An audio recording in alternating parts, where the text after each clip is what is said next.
దేవుని మీద నువ్వెంత ఆధారపడుతున్నావో, దేవుని మీద నువ్వు ఆధారపడే జీవితాన్ని కొలిచే కొలమానిక ప్రార్థన జీవితం. నీ బలాన్ని నమ్ముకుంటే తక్కువ ప్రార్థన చేస్తావు. నీ తెలివితేటలు నమ్ముకుంటే చాలా తక్కువ ప్రార్థన చేస్తావు.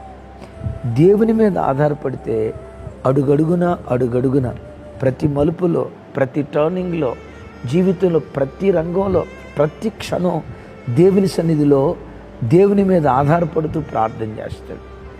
నువ్వు దేవుని మీద ఆధారపడుతున్నావు అనే దానికి రుజువు నీ ప్రార్థనా జీవితం. నీ ప్రార్థనా జీవితం కొంచెమే ఉందంటే నీ మీద నువ్వు ఎక్కువ ఆధారపడుతున్నావు, దేవుని మీద తక్కువ ఆధారపడుతున్నావు అని అర్థం. ప్రార్థన మీద ఎలా ఆధారపడాలి? ఓ భక్తుడు ఇలా అంటాడు, steering stepney tyre. Stepney tyre లాగా మన ప్రార్థన ఉండకూడదు. ఆపదలు వచ్చినప్పుడు, అవసరత వచ్చినప్పుడు, అపాయాలు వచ్చినప్పుడు, ఉన్న టైర్ పంచర్ అయినప్పుడు అప్పుడే కదా మనకు స్టెఫిన్ టైర్ గుర్తొచ్చేది.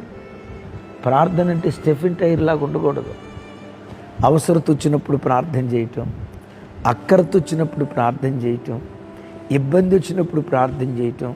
మనోళ్ళు ఎగ్జామ్ రాయటానికి వెళ్ళేటప్పుడు అబ్బా భలే ప్రార్థన చేసుకుంటారు. తతిమారు రోజుల్లో ప్రార్థన చేయరా అంటే నోరు తెరవడు. ఐసీలో ఉన్నప్పుడు బాగానే ప్రార్థన చేస్తారు. చర్చికి వచ్చినప్పుడు ఆరాధించేటప్పుడు చేతులెత్తి ఆరాధించండి అంటే అప్పుడు ప్రార్థన రాదు. విన్నారా? అంటే అప్పుడు చేయకూడదని కాదు నా అభిప్రాయం. వినండి, ఇక్కడ ప్రార్థన ఎప్పుడు స్టెఫిన్ టైర్గా ఉండకూడదు, స్టీరింగ్ లాగా ఉండాలి.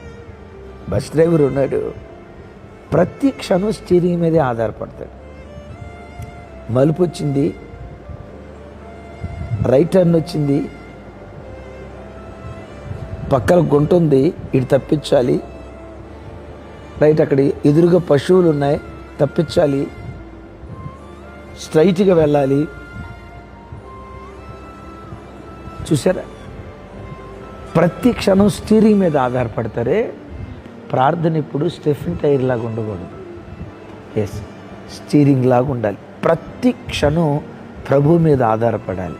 ఇంకో మాట చెప్పాలంటే, నువ్వు చేయగలిగిన పనుల్లో కూడా దేవుని సహాయం కొరకు, దేవుని అనుమతి మీద నువ్వు ఆధారపడాలి.